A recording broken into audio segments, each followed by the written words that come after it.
Estamos de volta com o programa Conexões, hoje conversando sobre comunicação e espiritualidade com Bruno Montalvão, jornalista e produtor.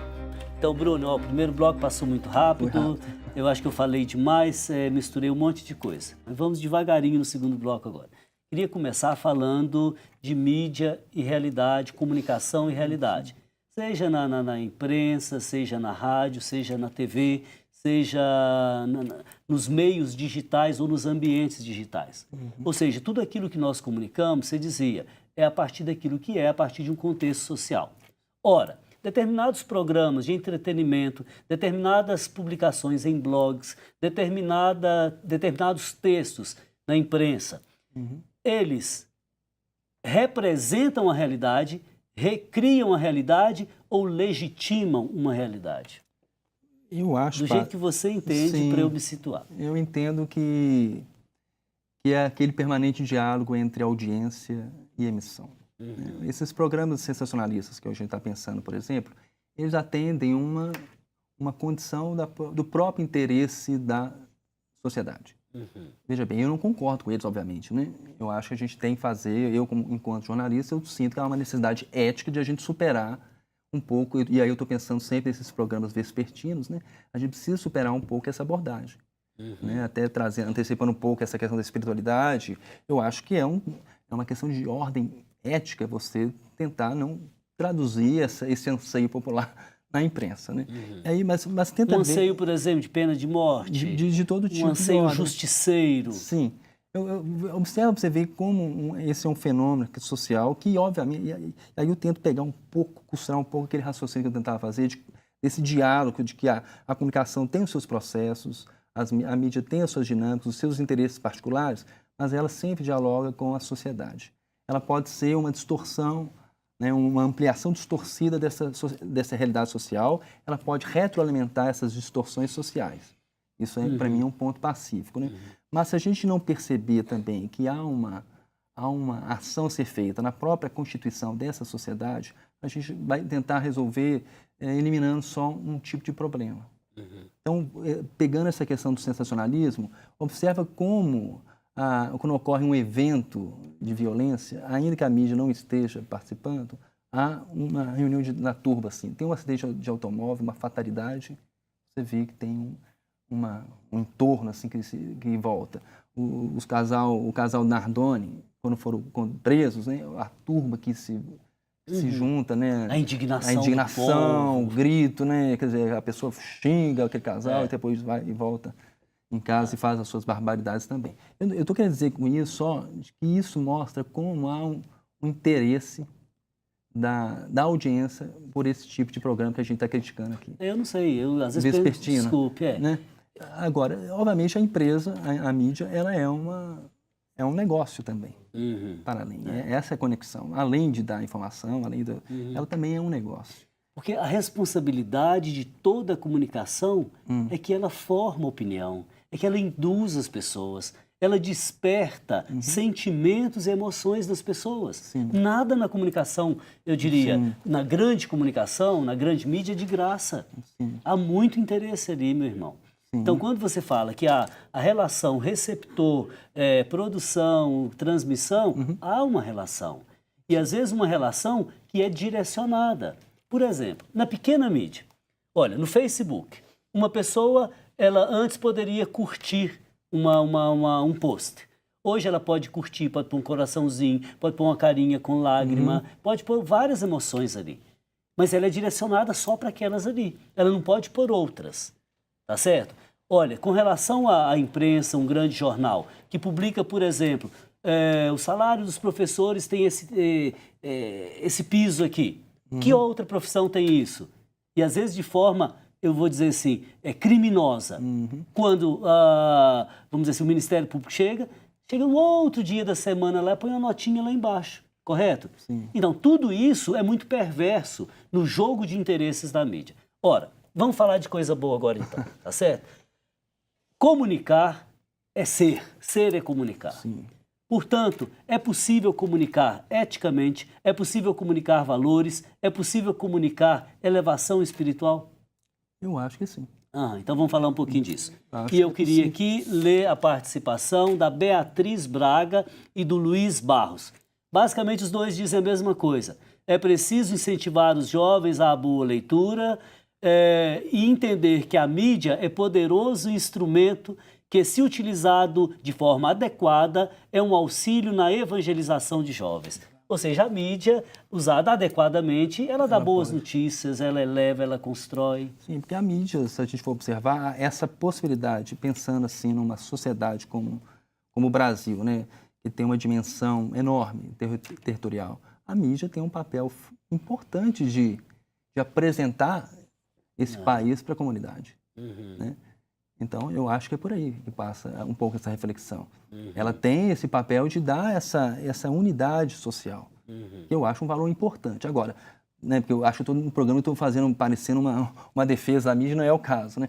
Eu acho, por exemplo... Da área, por né, isso é não digo, não é uma defesa, é porque eu tenho uma reflexão de que eu acho que essa solução do que você está identificando como problema da mídia, eu acho que tem uma visão mais holística, assim. Então, é nesse sentido que eu tentei trazer um dado novo. Porque a mídia ser pensada nesses termos que você colocou, eu subscrevo, né, e acho que é por aí também. Ou seja, é possível uma comunicação para a verdade, Sim, para a paz? Ela é possível. É possível? Ela é possível na medida que você tenha um contexto social que permita isso. Né? Que você tenha uma mudança estrutural. Porque não é o caso, vamos imaginar a mídia, por exemplo. Assim, quando você pensa no nosso cenário atual do que é essa mídia, ela precisa ser democratizada. Com certeza. Esse é um problema. É um né? problema você grave. ter um monopólio da mídia... De algumas famílias, ok? De algumas famílias, é uma forma de você boicotar um pouco esse benefício, esse instrumento de que a mídia pode ter. Né? Agora, a grande população não se dá conta de todos esses mecanismos e engendramentos. Não dá conta. Não dá conta. Então, quando eu perguntei, é possível uma comunicação para a verdade, para a paz? Sim. É possível.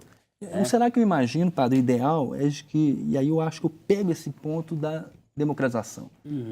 Para mim, uma mídia que celebra essa paz, é aquela mídia capaz de colocar em tela toda essa multiplicidade que existe na sociedade, dar voz a todos aqueles que compõem essa sociedade. Porque mais do que o direcionamento que a gente falava no outro bloco, né, que a mídia pode fazer, mais do que gerar sentido para matérias, para fatos, um problema, e para mim é mais pior do que isso, é você negar a voz e o direito a outras pessoas, a uma parcela da população. Você jogar uma parcela da população a invisibilidade.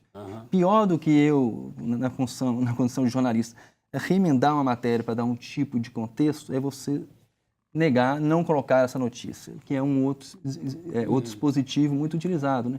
Você não dá... Olha, são vários dispositivos. Estamos recaindo em coisas negativas de novo, sim. né? Não, sim. Mas a repetição, o enquadramento... Sim. Tudo isso mas direciona. O positivo seria exatamente isso. É esse contrário. É você ampliar essa possibilidade de acesso, democratizar essa mídia, dar voz à multiplicidade que existe na sociedade. Por exemplo, programas de debate em função da democratização do país, não os há. Não há. Programas em função do bem comum, não os há. Mas a população ela é levada a acreditar que era aquele partido que roubava, que é esse, isso. que é aquela classe, etc. E não é isso. É isso. Então, aqui, nesse tipo de transmissão, de comunicação, eu acho que não há ética, não há verdade e nem chance de paz. Não há. Existe divisão de um povo. Exatamente. Né? Você não acaba promovendo isso que a gente está falando. Você Agora, não promove o encontro, porque esse é o ponto que eu acho bonito na imprensa. Lindo encontro. Bacana. Que é o encontro. A mídia é também um espaço de encontro. Né? É um espaço de eu enxergar o outro. E respeitá-lo na sua diferença. Na sua diferença. Porque esse é o mistério da comunicação. Né? É você sair, ser desalojado, ser afetado pela voz do outro. Né? Esse é o desafio da comunicação. Aliás, a comunicação autêntica é a partir da diferença. Porque se somos iguais, comunicar o quê? Já somos iguais. Sim. Não temos que comunicar. É isso. E acho que a gente tem hoje um cenário pouco afeto a essa possibilidade dos encontros, né? Para aceitar a diferença. Sim, hoje a gente acho que a grande mídia teve grande parcela de responsabilidade disso aí. Certamente. É grande parcela. Porque, de certa forma, a mídia, a imprensa, agora eu estou fazendo uma crítica, né? A imprensa ela um pouco abandonou dentro do seu compromisso da informação, ela abandonou o prefixo in. Ela ficou muito na formação. a formação de uma ideia, e aí sim, uma ideia que tinha um interesse político. Com certeza. Né? Então, a postura ética comprometida com a humanidade, com a paz, de um profissional da área de comunicação, pode elevar aquele veículo? Pode semear, digamos, espiritualidade? Eu acho que pode. Eu acho que pode porque, embora o processo seja muito importante as pessoas terem essa visão, é um processo industrial, ele passa por várias mãos, mas sempre há uma negociação dentro dessa feitura da notícia. Quer dizer, um profissional que tem essa inspiração cristã, ele tem uma margem, obviamente ele não vai ser o salvador da pátria, mas ele tem como negociar uma comunicação um pouco mais, mais iluminada, por assim dizer. Claro que não se trata só de uma ação isolada, Sim. mas ele semeia esperança. Ele pode semear, né? E ele pode ser um ponto de resistência dentro desse processo de humanização que a gente está falando. A favor, no caso, né? Correto. Bom, nosso programa está indo para o final, mas eu ainda tenho uma questão que eu gostaria de tratar, que é justamente a questão da liberdade na comunicação. Sim. Até onde chega a nossa liberdade na comunicação? Só me dá um recorte melhor da liberdade. Ou seja, que você está falando. Liberdade de imprensa, liberdade de divulgação, liberdade de pensamento, enfim, liberdade em geral. Você está querendo saber se há um limite para essa liberdade? Aonde está esse limite? Até onde chega essa liberdade? Eu acho que o limite é a própria dignidade humana. Ok, lindo. Né? O limite, a partir do momento em que essa liberdade ela fere essa humanidade, eu acho que vale repensar meios de você conter isso. Entendi. Tá, vamos ao nosso ping-pong? Podemos. Tá bom.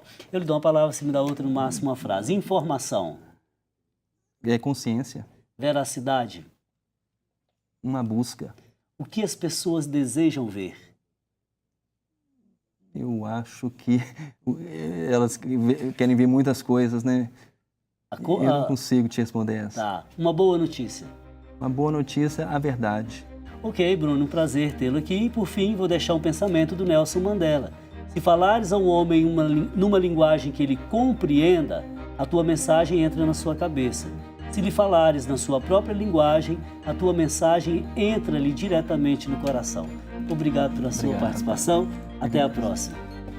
Nesta época de grandes produções e de meios de comunicação cada vez mais eficientes, é preciso o tempo todo zelar pela integridade do ser humano e reafirmar o valor que todos têm. Na próxima semana estaremos de volta com mais um programa Conexões Espiritualidade e Cotidiano, aqui na TV Horizonte, emissora da Catedral, Rede de Comunicação Católica. Fraterno abraço.